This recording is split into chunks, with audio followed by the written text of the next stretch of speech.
So you spent $3,000 in making the best gaming PC. You have two NVIDIA Titan X graphics cards in SLI with an 8-core 4GHz i7 processor and 64GB of RAM, and then you launch your game and it's stuck at 60 frames per second.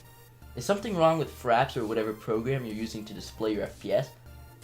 Well, if not, then hop into your game settings and look for a little toggle called VSync and switch it to off. You should now see your game's FPS skyrocket. But why? What does VSync actually do? And why was my FPS stuck at 60 in the first place? Well, VSync means that the FPS of your game is bottlenecked to only ever reaching the maximum hertz of your monitor. What's hertz? Hertz basically means the number of times in a second the component has power, or that the amplitude of its wave is at the peak.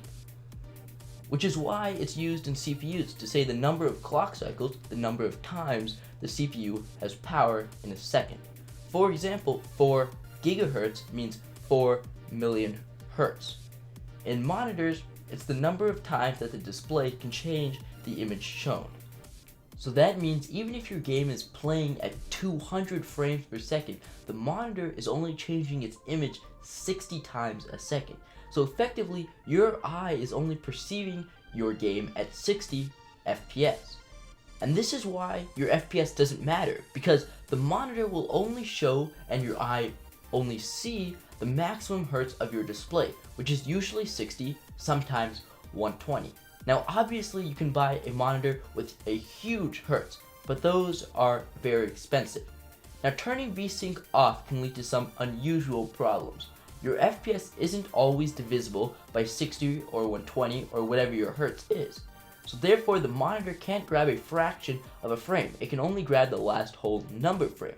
See, the way a graphics card stores the most recently processed frame in a specific RAM location, where it can then be read at whatever time the monitor chooses.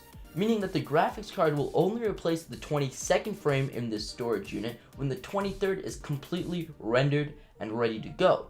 And if your FPS is, say, 158, that is not divisible by 60, the monitor's clock cycle and the FPS that your graphics card is running at don't sync up evenly, which can lead to some slight choppiness due to missing frames or frames out of place in the game you're playing. Although usually, since not much changes between, say, the 122nd frame and the 123rd frame, this choppiness usually is not even perceived at all. So now you know the maximum FPS you can reach is the hertz level of your monitor, and how this renders the FPS your computer reports that your game is actually playing completely useless. If you have any questions, please email me at akil.mohideen@gmail.com or post a comment and I'll try to get back to you. So please like this video if you liked it and subscribe to see more like this. Thanks.